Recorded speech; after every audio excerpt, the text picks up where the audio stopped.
Welcome to another great conversation on Think Radio Presents Think Business.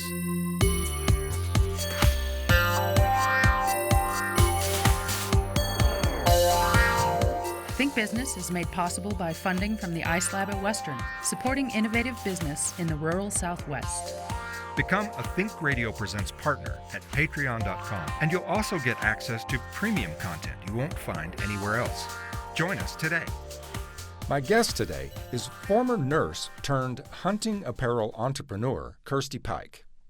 Pike is the founder and owner of the Colorado-based company Prois, manufacturing and retailing high-end hunting gear exclusively for women. She calls herself an accidental entrepreneur because more than a decade ago, her business was born when she was unable to find the gear she needed to pursue her newfound passion for hunting. She took matters into her own hands, launched Prois, and quickly discovered she wasn't alone. So much so that Pike now leads female-only hunting trips several times a year around the country and the world. She's an outspoken believer in responsible hunting and thinks hunters make good conservationists as well. Kirstie, thanks for joining me today. Thank you. Hey, I want to start by going way back. Okay. I want to ask you this question. Who were you as a young girl? Uh-huh. What did you love then? Really? I grew up in Gunnison, of all places, and I was an absolute tomboy. I didn't hunt back then. I didn't start hunting until I was older, but loved motorcycles, mountain biking, horses. Mm-hmm. I was the kid with the matted hair and the ground and dirt on my hands. So then somehow morphed into something entirely different. Well, that's why I asked that question, because I was curious to know, were you always sort of the stereotype-busting female? Probably. I was pretty mellow, too. I mean, I was a normal teenage kid and stuff in Gunnison, whatever you do. And then after left for college, went to Greeley, came back home to Gunnison, and that's kind of when I got into where we are. My husband was an outfitter and a raft guide, and I had no intention to ever hunt or be outdoors like that. I mean, all kinds of outdoors, but never a sportsman, and accidentally kind of fell into it. Well, why not? Why would you say that? I just wasn't raised that way. My father hunted, but he never really introduced me, but I never was interested either. And so it wasn't until I got a little bit older that I got interested in the idea of it a little bit. I was definitely scared the first time I went out, but it got hooked after that. So it's crazy. Never would have believed it, but yeah. Yeah. Well, what did you study at Greeley? Nursing. Aha. Yeah. So you were a caregiver for a number of years, right? Yeah. I worked here in Gunnison for about 20 years before I stepped away from my business. So yeah, loved it. Okay. So back to that moment where your husband takes you hunting. Yes. You were scared of what? I was scared of failing of it. I just wasn't sure what to do. I'd shot birds, and I kind of had an idea, but my first big game would be a cow hunt in middle of winter, and I just had this fear that I was going to just not do it well, wound something, honestly. Well, and that was my fear. And fail to meet the expectations of the people you were with, maybe? Right, yeah. And Steve, my husband, is a great teacher, and he still teaches me. And in fact, now I'm starting to teach him some, too. So it's been kind of fun. That's a cool turnabout. Yeah, it is. So, yeah, he was very patient and knew how to teach me how to do it. I just had to get over that kind of fear of failure or wounding. I mean, that's really what the fear is, if anything. Yeah. Yeah, because that's the one thing that would be out of your control is once you do that and the animal's off into the woods, now what? Yes. And not being experienced, I probably wouldn't – I would have figured out what to do, but I would rather be in that situation now than – but luckily it was a one shot and done. So that was good. Okay, so you say you overcame that. Overcame that. And you were hooked. Yes. Why? What was it about that first experience that really I think what it is I think especially women, I think women approach hunting very differently than men in a lot of ways, not all. But it was that empowerment of being able to overcome some of my fears of doing it. I think everybody has that on something new. But the other side of that is being able to actually provide. I'd never had that experience of taking my own game, processing my own game. And there's just this great satisfaction of stacking it up in your freezer and providing for your family. It's a very empowering, very wonderful feeling. And there's also that respect of the animal, too. I mean, that's... Yeah, I think there's that plays into it as well. Yeah. Well, were there any moments on that first trip or first few trips where you really started to say, why did it take me so long? Yeah, that first day, I couldn't believe it. I was so, well, I hate to say jacked up. I was so excited because it went well, and it went beyond my expectations. And it's not a blood sport or anything. It's just all those things that come with it. You know, the stalking, the being outdoors, the whole process of watching them and deciding and getting into position and, you know, overcoming some things. So, well, you know, you're describing something that is deeply ingrained in human history. definitely. Being outdoors, being an integral part of the environment. Hunting is not just about pulling a trigger. It's about re-entering that sort of space. How did that change your thinking about yourself and even what it means to be a modern human? I think it changed me in a lot of ways. I guess prior to that, I always had a great respect for hunting and what it was because of my husband, and I was raised around hunting, and I never had a problem with it. I just was never interested in it. For me now, it's based on my business, it's what I do, and it's what I love to do. But it's a whole thing. It changes the way I look at everything outside, everything I plan to do, everything that I do, and I was kind of looking and planning and learning. I love to take on a new species and learn all about it. Half the time it's just being out there watching them and patterning them and figuring out what you're going to do or not do. I mean, give it's an not example about of that. the kill. A new species that you've had to really wrap your head around. And what did you learn from that? Oh, let's just say turkeys kill me because they're so smart and they're tough in Colorado. So there's no baiting here. So really it's learning to call well, learning to figure out how to get into position. You can't move, and I'm a fidgeter, so that's impossible for me. And so they get me every time. But it's one of my funnest things to do. I love going. It's not about getting it done successfully. It's just learning one more thing or trying to outsmart them one more way. And the respect of those animals, it's amazing. They're meant to survive, all of them, and you have to have a great respect for all of them when you go out for it. And I'm a huge believer in taking every part of the animal you can. To the point, it's almost a joke with my husband. I want the skulls, I want feathers, I want every little part that I can get, because if you take a life, you really need to take. You need to take everything you can from that and integrate it somehow into your life, because you've just taken that life. It's not something that I think anybody should look at lightly. It's not a blood sport. It's respect. Okay, so you've been talking about your personal process, and the way your personal thinking changed. At what point did you start to say, wait a minute, this isn't just about me as a person. This is about me as a woman and what it means for women to embrace this kind of activity and lifestyle. Yeah. When did you start thinking along those lines, and how? Gosh, it started probably around 2007, and I started shooting archery and really loved it and was getting ready to go out on my first archery hunt. And we went down to this large big box store, which shall remain unnamed, but I figured I was going to go get myself outfitted and everything I needed. And there was literally nothing there for women's hunting. It was kind of one of those, there was capri pants and baby doll T-shirts. But coming from Gunnison, you know that there's performance gear for everything you want to do: mountain biking, skiing, hiking, running. There's great gear out there. Sure, and those things are provided for both sexes, yes, right? Definitely. And there was nothing on the market at that time. And so we just started, my husband and I were driving home and just started kicking around, hey, you could do this better. It just started as an idea in the truck on the way back from Denver, and just started playing with it, and it just kind of evolved. And like we were saying, the accidental entrepreneur, but I think that's how things happen sometimes. I really agree. And so you said, I can do this better, but were you a little bit angry that you had to? Yeah. I think at that time I was frustrated because I felt like there was just such an opportunity. But in all honesty, I didn't know what the women's hunting market looked like at that time. I just knew what I needed. And I thought that it was just kind of ridiculous, but we started just playing with it. And I was one of those people that kind of learned the market as I went.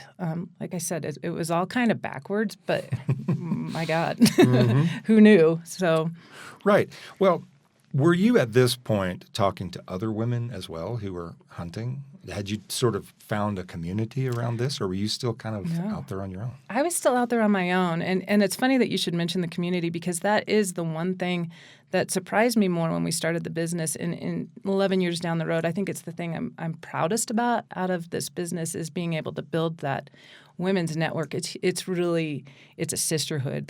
These women all have one thing in common, or a number of things in common, and they're wives and grandmas and aunts and daughters, and they're the girl next door, and it's been really fun to pull those women together and just see the friendships. It's crazy. I never even thought that was out there at the time. Well, how did you go about finding them? Social media is kind of what starts bringing it together. When we first started the business, social media was just kind of rolling. It wasn't like it is today. And so it was going to shows, a SHOT Show and things like that, trying to sell our gear and building those women. And it just kind of builds itself. Women find that safe spot and that the camaraderie. Women are just very different about it than men, and that's the one thing we found. And so what were they telling you? Were they saying things like, oh my gosh, I've always wanted to do this. Thank you for the opportunity. Or were they saying more like, I'd never really thought of that. Let me give it a try. We were received more with, thank God you're doing this. Somebody needed to do that. And there was a couple other companies that were out there. One started right around the time I did, and one started maybe a year or two before, and they have long since gone to the wayside, and they were just a very different thing. So it was kind of trying to find women who really bought into the idea of having performance technical gear, as you know, that's living in Gunnison. That's what you want for everything, good layering and everything. And then there was a number of women who were they wanted the pink camo and stuff like that, which we just don't do. So it was kind of cleaving that messaging out and letting women kind of find their tribe, I guess it would be, of where they want to be with it, where they identify on the hunting spectrum, I think. Right. Well, because those manufacturers that were selling gear for men, they really can't be blamed for the fact that there wasn't a bunch of stuff on the shelf for women if there wasn't a market for it.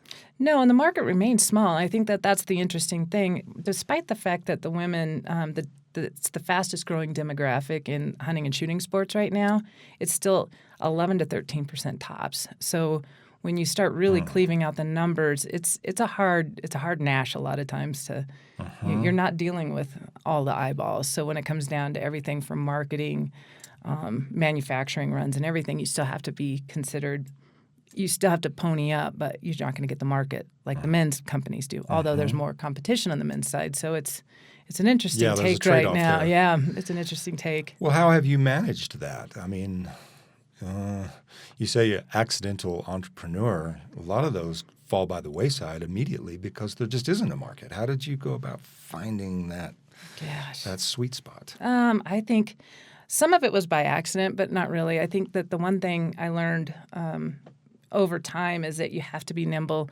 You have to be able to look at your industry, whatever it is. But ours, when we got in there, everybody thought the women's market was huge, and so everybody was buying huge amounts of everything, and it happened to us too. So we got bought into, say, Cabela's and Bass Pro, and all of a sudden we had to manufacture to meet that, and that almost killed us. So we kind of ratcheted back a little bit and pulled back, and then it started to even out. People started to realize what the numbers really look like, and the industry changed just a little bit more. So we decided to opt into a direct market only to consumer, and it was the best thing we did.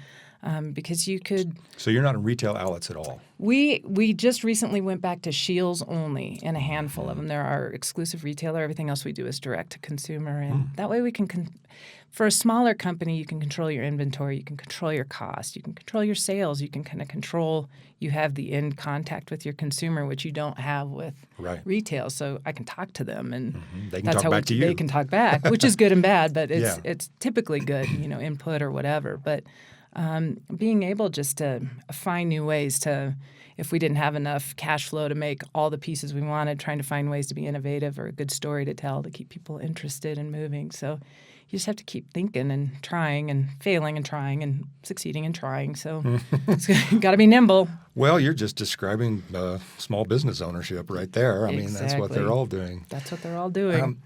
Story to tell. That phrase jumped out at me. What's your story that you're telling people when you're out there talking to them about this? I think the story is about our consumers, really what it is. It's about women hunters, and it's like I said, it's that tribe, and women have this identity with Prois for sure, because it's been maintained as the high end women's lines out there for 10 years, and so they love the identity of it. They love the story. They love the stories about all of them. It's not about. We've never had a situation where we'll pay somebody to endorse us. Believe it or not, there's hunting celebrities out there, but certainly aren't curing cancer. So that's not the thing. So right. we don't pay people. We refuse to pay anybody. So it's it needs to be a symbiotic relationship. So the people who are out there, endorsing your products do it because they want to. Because they want to, and that they identify with the company. And the women, they love the women. So it's a funny thing. We'll do women's only hunts several times a year, and that's where I've met some of my best friends. I mean, just women all over the country, across the world, and we all connect. And it's grown. It's been really fun to see a lot of our staffers. We have staffers from all over the place, and they get together and they become best of friends. It's this crazy sisterhood tribe, and they're the ones who push it forward, and they're the story, really. Yeah. Well, I think about some of the criticism that has been leveled at men. Mm-hmm. Who gather together as a tribe once a year, right? Mm-hmm. And they'll pack up all their stuff, and they'll pack the food and the snacks, and they'll go off into the mountains. Yeah. And they've suffered a little bit of ridicule at times for that. It's like some sort of a weird boys' club. But no. It shouldn't be that way. You're saying that's an experience that's available to everyone, and that there is something really valuable about it. It's community building. It's tribe building. It's tribe building, whether it's male or female. I think you got to be able to have that. I mean, we're not all the same. I mean, as much as we want to say we are, we're not. I mean, we're wired different, and I don't know why we can't say that, but it's true. Well, you just did, and I'm going to say it again. We're not all the same. We're not all the same. I don't think we want to be all the same. So women's only hunts. Mm-hmm. What's that like? Especially if some of those women are maybe going out for the first time, or they're new. They're like you were, maybe a little scared to do it wrong, or be in front of other people, or fail, or not really know what to do. They are so much fun because you can have expert hunters and newbie hunters. And the situation, all of the outfitters come back and say they've never had better situations than just taking the women. They listen better. They pay attention to their guide. They're not over-questioning their guide. They'll listen for tips, and they're very honest about where their skill level is. They're not going to come in there and say, I'm amazing. They'll come in and say, I've never done this species before. I don't know what to do. And then they listen to their guides. They succeed. And women aren't competitive. It's the funniest thing. We'll go on pheasant hunts together, and we'll be in different fields, and you can hear a volley of shots go off, and you just hear everybody screaming and yelling. Like, it's just so much fun. Yeah. There's not a competition over who gets what or who gets the biggest or the best. There's a lot of support. And it's fun. They're a hoot. Yeah. Well, give me an example story, if you can think of one, of somebody that went out with you and was just really pretty convinced that she wasn't going to be able to succeed at this, and a transformation that took place. Do you have a story like that? Yeah. One of the first ladies-only hunts I did was down in Texas, and we got together kind of as a couple of industry owners like myself and some media gals. And one of the media gals was had never hunted turkeys before and was very. She came in a little bit overconfident, but then it turns out that she was not at all confident, making a lot of errors and stuff. And she finally was able to get herself into that comfort zone where she realized she didn't need to compete with anybody, and she could just sit back and answer the questions. And she got her first turkey, and it was amazing. So it's that coming over that confidence, overconfidence. It's just an honesty of where you are. And I think once women or anyone can just be real about where they are with it, they're going to learn and have a way better chance of success and feeling good about it. So I think everybody has some of those on all of the hunts. They, especially when it's their first time with whitetail or, antelope or whatever it is. We've done caribou hunts, and oh my gosh, they were amazing. So, yeah. Yeah, I've seen some of the pictures of your hunts, and these are not easy to access places. These are actual, you got to work at it to get there. Yeah.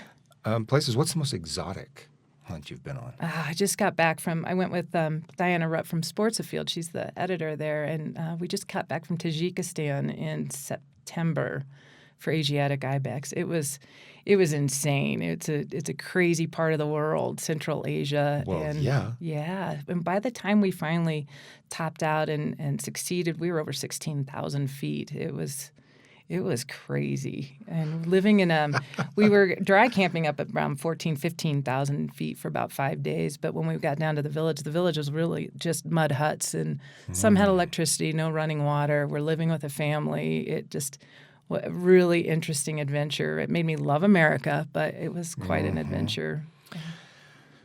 Why did you pick that place? She did. Oh, okay. She had this opportunity that came up, and my husband and I talked about it at length because it's not a place I was really super comfortable to go, especially two women. But we decided that it was really a once in a lifetime kind of a thing, and I might not ever come up again. So I'm really glad I did it, but it was a tough one. Well, there aren't many people of either sex that can say they've been to 16,000 feet in Tajikistan. Exactly. To do anything. Is there a place or an animal on your bucket list? Oh, there's so many on my bucket list right now. Okay, so give me the top three. Oh, gosh. We've been talking about muskox, either in Greenland or Alaska. It just looks like a fun one. But really, one that both Steve and I, because I'll go with the ladies a lot, but he's my favorite hunting partner, obviously, so we like to go to a lot of places. The turkey slams are really fun. So there's all the different subspecies of turkeys, and these ocellated turkeys down in Mexico. They almost look like peacocks, but it looks like such a fun hunt. Beautiful birds and just a really cool experience. So that might be one that's a little closer, but we still love mule deer and everything else. That's always the best, and any kind of sheep. If those are just pricey and don't come along unless you draw something. So yeah, but we'll see what happens. Yeah. What's your answer to those people who are just opposed to hunting of any kind? Oh, it's the dialogue is tough. We get a lot of flack, especially women get a lot of flack. I don't know what it is. I think what we've come up with is that you're supposed to be a nurturer, and so you can't possibly kill an animal. But my grandmother never knew that because she could kill a chicken out of the backyard. There you go. Lickety split, right? Yeah. So that's kind of a silly. Isn't it? It's a crazy when thing. You think about it. We get more of the hate coming from really the UK and Ireland, oddly of all places. But I think hunters are the ultimate conservationists, and you can try to make that argument till you're blue in the face. We're the ones who pay for the public lands through all of the different acts that are out there. Well, and permits. And permits, that all goes back to your public lands. And so it's hunters are the ones who are pretty much the stewards of the wildlife, not just the pay, but it's, the conservation model in the North American states, or North American conservation model, sorry about that.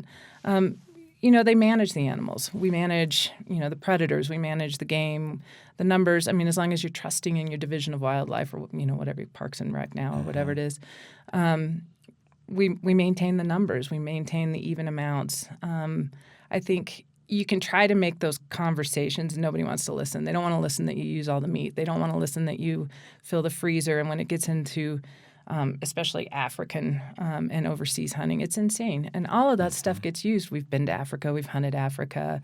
I've hunted in Scotland. And every piece of those animals gets used, but that conversation just won't be heard. They don't believe it. And it's a crazy you just can't argue. You can't get into it. You're not going to win with them. You just kind of have to try to convince them, but they don't.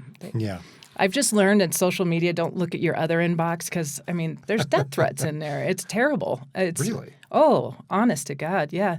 Just, it's terrible what people will put in there. Just horrible, vile names, threatening to kill you, your kids. Enough to go through your Facebook to know your kids' names and say you want to put an arrow in your kid's head. So it's a weird situation out there where they're opposed to you killing an animal, but they would propose killing a human being. And you have people like Ricky Gervais out there who he comes after the female hunters like there's no tomorrow.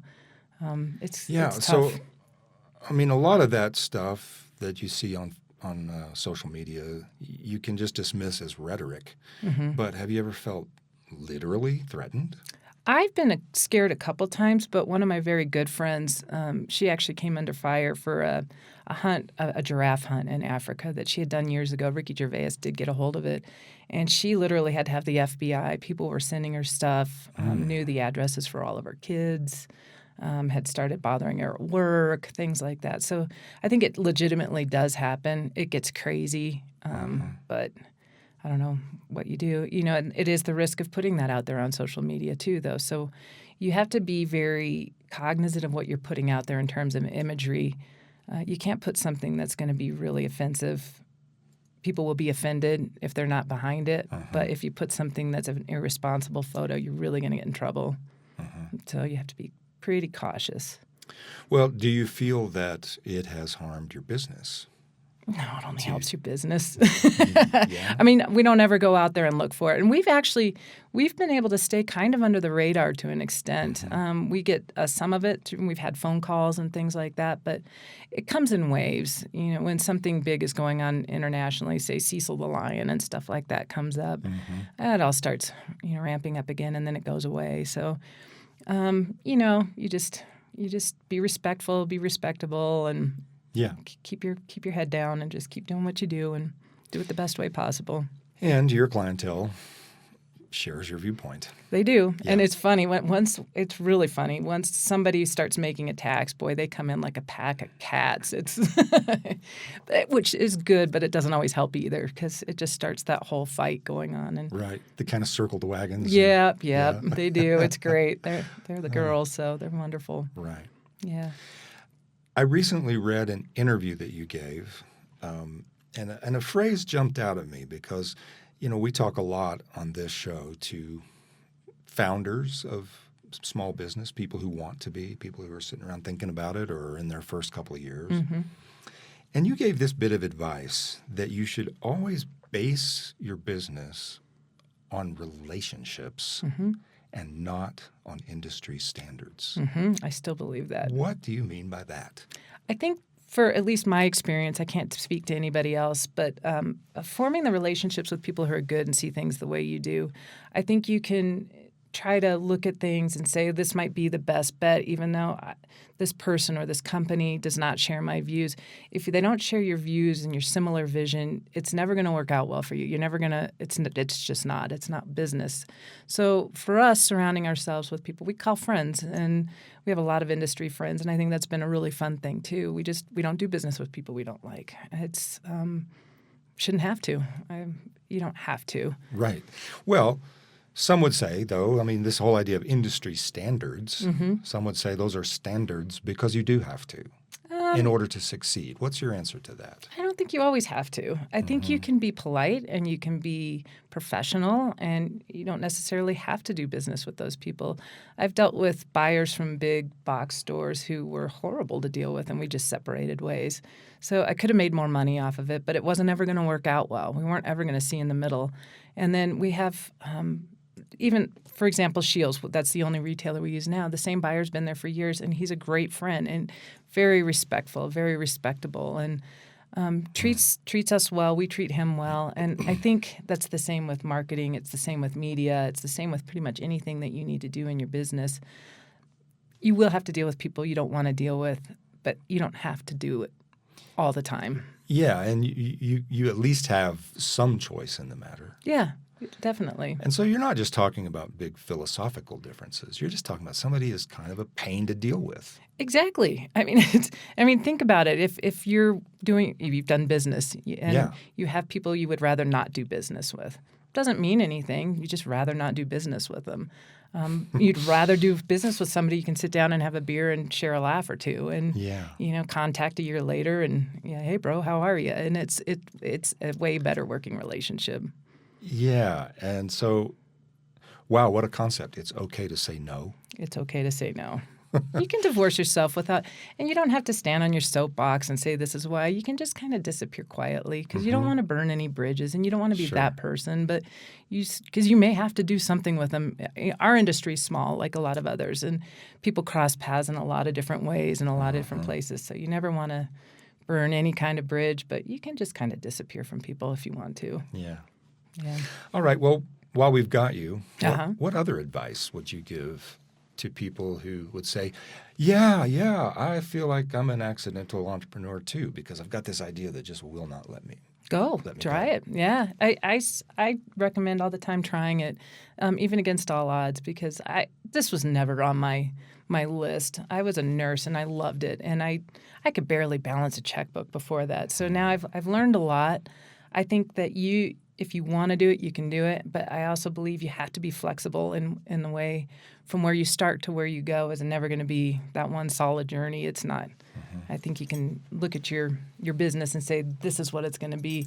99% of the time, it's not going to be any close to that because it's going to morph 10 times over. So, yeah. It's kind of like the old saying about generals. They say, planning is great. Right. But the first thing to go out the window when the war actually starts is the plan. The plan is gone.